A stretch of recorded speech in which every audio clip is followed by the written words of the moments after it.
News Update.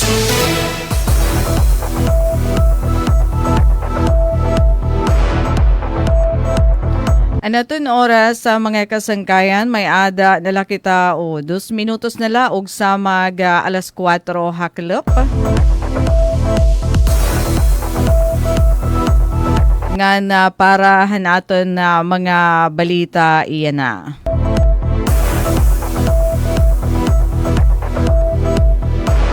Suspension han biyay hadagat hapira nga parte dinhi Eastern Samar darahiton mabalid nga kadagatan igin pagawasan Philippine Coast Guard. Suspender hiton na Philippine Coast Guard. Ang nga tanan nga biyay hadagat hapira nga buong iton Eastern Samar tungod den maraot nga kahimtanghan panahon. Iniindarahan gale warning number 5 nga igin pagawas san pag-asa kaninhan alas 5 han aga. Epektibo ini hayan ang adlaw Enero 3, 2026. Ang temporaryo nga pag-undangan biyahe nga tanan nga klasen sa rakyan dagat ha Eastern Coast hit Eastern Samar. Sakop hini nga suspension adton mga ruta nga pabalik-balik ha mga bungto hiton Artiche, San Policarpo, Oras ngan Dolores.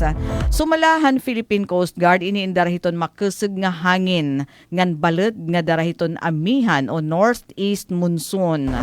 Ano sabi nga pitad in Subay hiton kanan headquarters hiton Philippine Coast Guard Memorandum Circular number 02-23 o adton mga giya ha pagbiyahen mga sarakyan dagat kung may ada maraot nga panahon. Kasumpay hini ginaaghat hiton Philippine Coast Guard iton mga operator hiton mga sarakyan nga maging extra vigilant ngan unahon iton kataluasan. Samtang tutugutan la aton mga barko nga karuyag sumalipod o kumuhan shelter kung hirain may ada formal nga request nga nawaray bit-bit nga bisan ano nga kargo o pasahero. Magpapadayon la iton normal nga operasyon na dagat kung magmaupay na iton panahon ngan may ada panibago nga abiso tikang ha Philippine Coast Guard.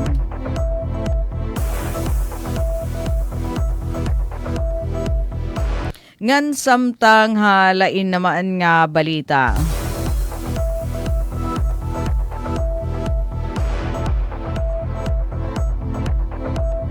Para aton na usapa nga impormasyon, balita tikang lagi hapon na dinhi haaton.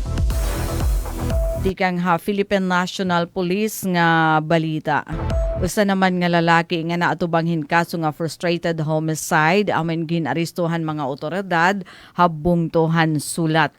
Malang puson nga nadakop hadton na mga elemento han sulat Municipal Police Station in usa nga wanted nga tawo nga naatubanghin kaso nga frustrated homicide dito naman iniha barangay Ait.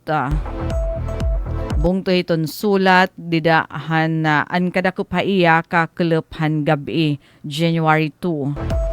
An aristo o aton ginaristo amin isa nga 49 anyos nga lalaki inasawan parag-uma ngan residente hanasabi nga lugar. Gindakop adton suspitsado hagahom hinuwaran of arrest para hin kaso nga frustrated homicide hailaromhan criminal case number 14430 nga igin pagawasan Regional Trial Court nga may ada igin montar nga piyansa nga nagbabalorhin 72,000 pesos. Ano sabi nga operasyon o Manhunt Charlie ingin pangunahan ni Police Captain Jose Lumain. Acting Chief of Police ang sulat MPS kaupod ang koordinasyon ha magkalain-lain nga unit han kapulisan sugad han intelligence unit han ESPPO nga sugad man Police Regional Office 8 nga sugad man aton 801st Maneuver Company han Regional Mobile Force Battalion 8. Sumalahan na report ginkasuhan aton suspect sa Sumalahan na report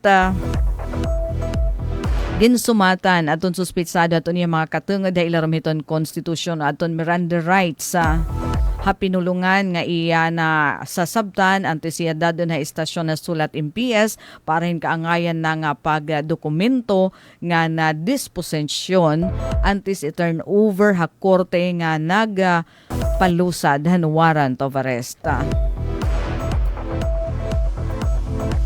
Ngan samtang habalita nasyonal naman. Igin na report han Philippine Coast Guard aton paka-recover hingin tatahapan rocket debris nga nahikitaan hinusa nga puro pangisda ha kadagatan naman hiton pangutaran Sulu. Temporaryo nga adin niya kustudiya hiton barangay.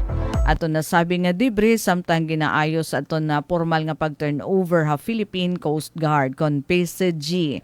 Kasumpay hini nanawagan ang PCG ha publiko nga magin mabinantayanon mag-ikmat ngan i-report in anuman nga mga kaduda-duda nga mga bagay nga irakikitaon had dagat para masiguro iton kaligtasan hit nga tanan. Mga kasangkayan magpabilin nga nakatune in na DYES para han bag-o nga mga balita. Ni Daisy Bilizar para han Radyo Pilipinas, Borongan.